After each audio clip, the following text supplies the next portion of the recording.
నమస్కారం. అక్షయలిప్కి స్వాగతం. ఈరోజు మనం చెప్పుకోబోయే కథ పేరు పక్కింటి అమ్మాయి. రచన భవ్యచారు. మాది అపార్ట్మెంట్ 4వ ఫ్లోర్. మేము ఎవరితోనూ ఎక్కువగా మాట్లాడము. కొందరు మంచిగా మాట్లాడితే ఇంకొందరు మూతి విరుస్తూ కనిపిస్తారు.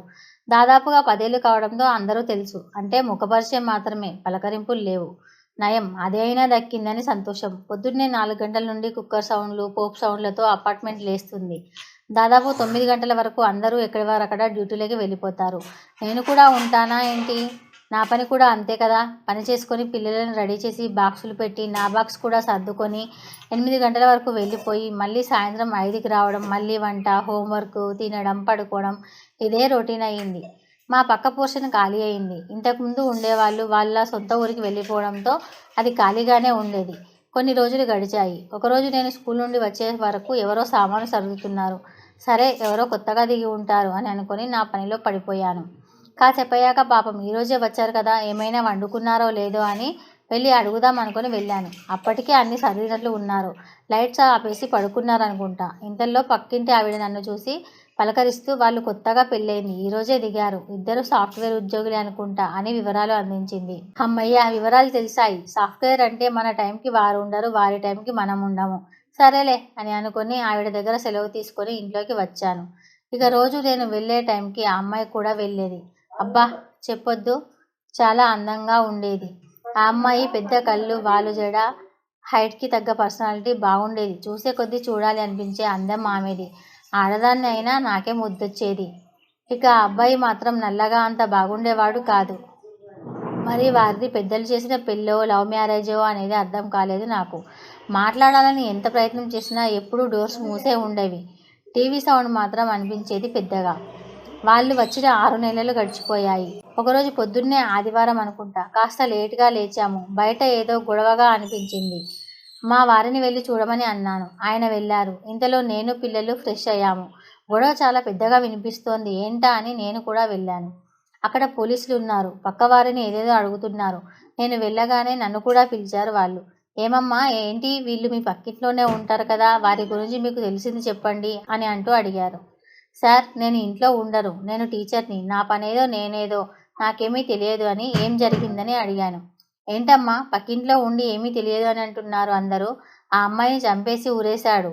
పాపం మా అమ్మాయి చనిపోయింది అన్నాడు ఇన్స్పెక్టర్. నేను బిత్తరపోయాను. ఆ అమ్మాయి ఎవరితోనూ మాట్లాడేది కాదు సార్. ఎప్పుడు చూసినా డోర్స్ వేసే ఉండేవి. టీవీ సౌండ్ మాత్రం పెద్దగా వినిపించేది.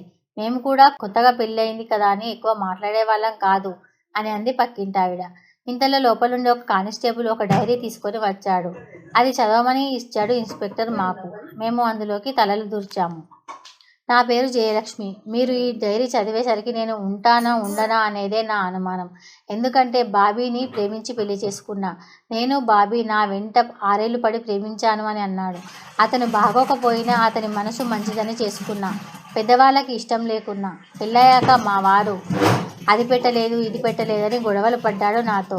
బాబీ నా జీతంతో అన్నీ కొనిచ్చాను. అతనికి బైకు, బట్టలు, అండర్వేర్తో సహా అన్నీ కొనిచ్చాను. కానీ ఈ మధ్య బాబీ నన్ను అనుమానిస్తున్నాడు. నన్ను బయటకు వెళ్ళొద్దు, జాబ్ మానేయి అని అంటున్నాడు.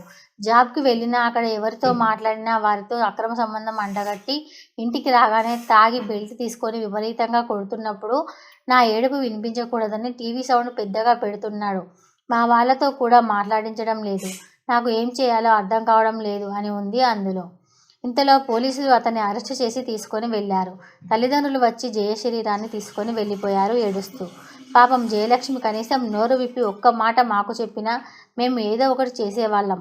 కనీసం పోలీసులకైనా ఇన్ఫామ్ చేసేవాళ్ళమేమో. అంత చదువుకొని జాబ్ చేస్తూ భర్త పెట్టే హింసలు సహించే కన్నా ఒక్క ఫోన్ చేస్తే పోలీసులు వాడిని అరెస్ట్ చేసేవారు కదా. కానీ జయ అలా చేస్తే తల్లిదండ్రులు కాదన్నందుకు పెళ్లి చేసుకుంటే ఇలా జరిగిందని వారి ముందు పరువు పోతుందని భయపడిందేమో. ఏది ఏమైనా ఒక నిండు ప్రాణం పోయింది. దరిద్రుడు మళ్ళీ బెయిల్ మీద వచ్చాడట. ఇంకో పెళ్లి చేసుకున్నాడని తెలిసి ఏమీ చేయలేకపోయాము. పక్కింట్లో ఉంటున్న వారు ఏం చేస్తున్నారో, ఎలా ఉంటున్నారో కూడా పట్టించుకోకుండా ఉండే సమాజం మనది.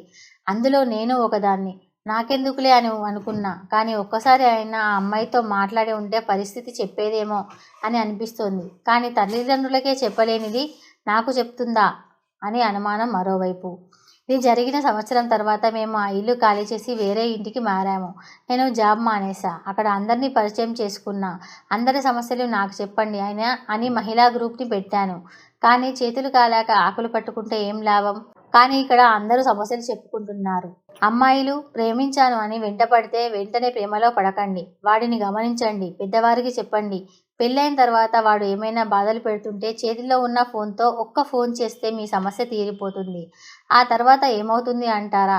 బాగుంటే బాగుంటుంది, లేదా మళ్ళీ మంచి వాడిని చూసుకొని పెళ్లి చేసుకోండి. 20 ఏళ్ళు పెంచిన తల్లిదండ్రులు మీకు కష్టం వస్తే ఆదుకోరా? ఇవన్నీ ఆలోచించండి.